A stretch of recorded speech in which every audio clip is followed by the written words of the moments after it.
Hi guys, share ko lang kung paano namin tinalo itong kalaban namin.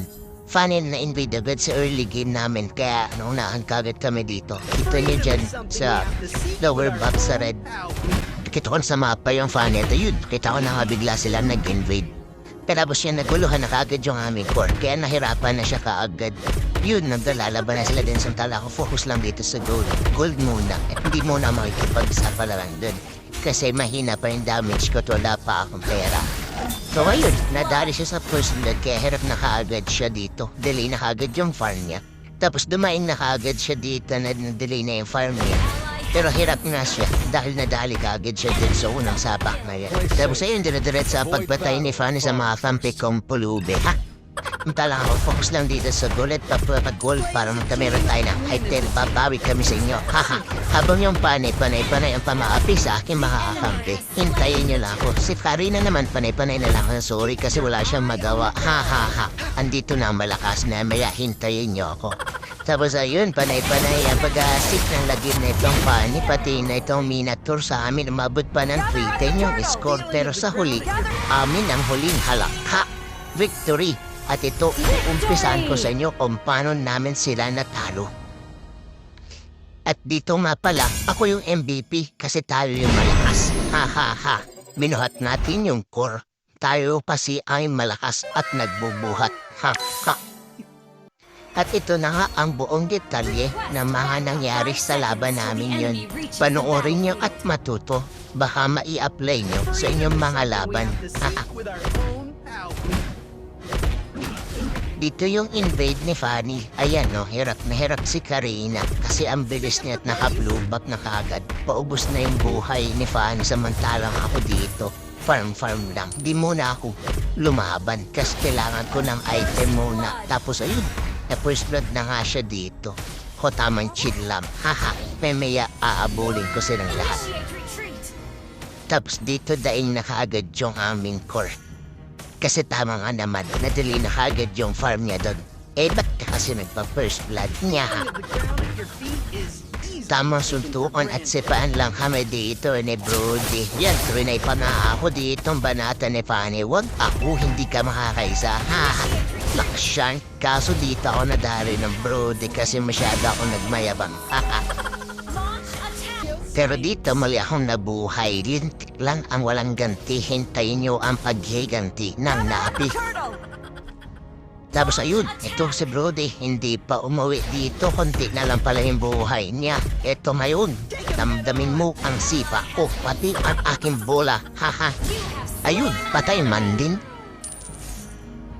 Tapos balik lang ulit ako sa pagtsatsaga. Magkamiro ng item dito. Memaya sasama ako sa gira para buhatin ang mga kakampi kong namumulubi na.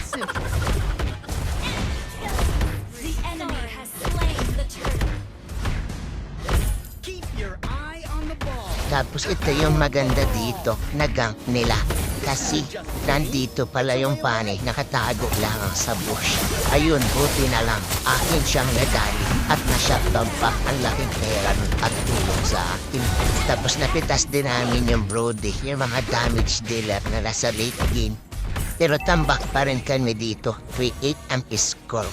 Tapos dito masyado akong maasim, di ko alam, meron palang second skill at ulti yung Minotaur kaya napitas agad ako. Ayun, patay ang Brunong malakas.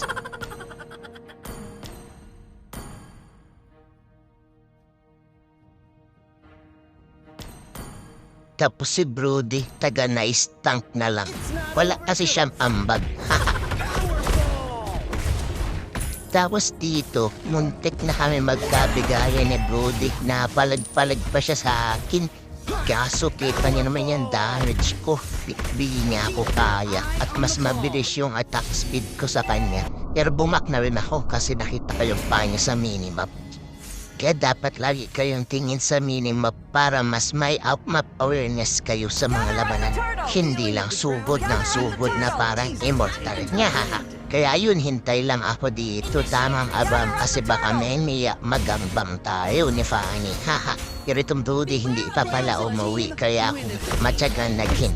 As ayun, may purified pa ako di gumana yung second skill niya. Kaya patay sa malakas na si Bruno Mars si Brody.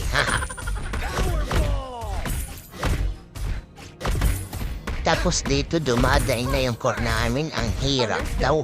Ewan ko ba kung ba't siya nahihirapan. Tapos dito bala ko sana siyang sagutin.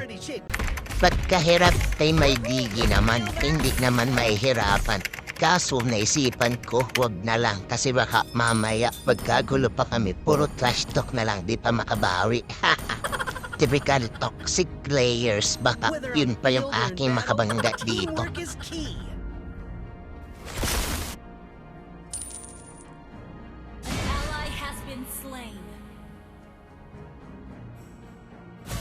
Tapos dito ko na naisipang umikot kasi medyo matagal na ang laban at nabasag ko naman na yung tower sa top. Napitas ko pa nga itong Aurora. Ang sakit-sakit kasi ni Brunos. Tapos si Pani papalagpatala mo naman kaya ko. Ayan, tanggapin mo ang bola ko. Patay ka ngayon. Naka-killing spray na nga ang malakas at dito na unti-unting bumangon ang aking mga team at nabuhayan ng padyasa pati yung core na binuhat ko lang naman. Yabang yan.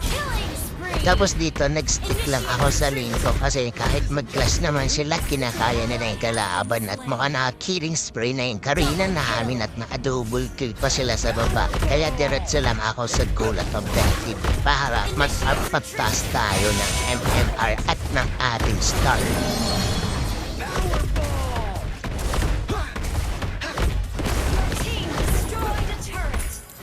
Dito naman, sumasama na ako sa clash kasi mukhang kailangan na nila si Bruno Mars. Dito na ang malakas. Halos ako nga pala lahat ang bumasag ng tore dito kasi mga kampi ko mo ang hindi alam nila yung objective ng laro ko. Ayaw nilang manalo, gusto lang nila ang clash at pumatay na Genji ata sila doon. Yan.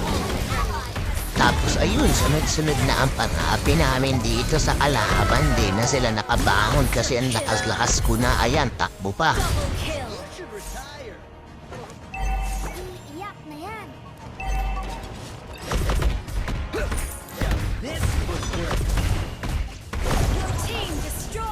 Tapos ito na yung huling clash na binugbog namin yung kalaban. Nakadadlike na nga yung core namin na kaninang umiiyak na. Ito naman, naka-atake din ako dito. Ang lakas-lakas ang yabang-yabang ako dito. Nag-ulti pa nga yung Minotaur kaso napatay kagad siya. Ang swerte nga dito nung arena kasi nakamanya pa siya.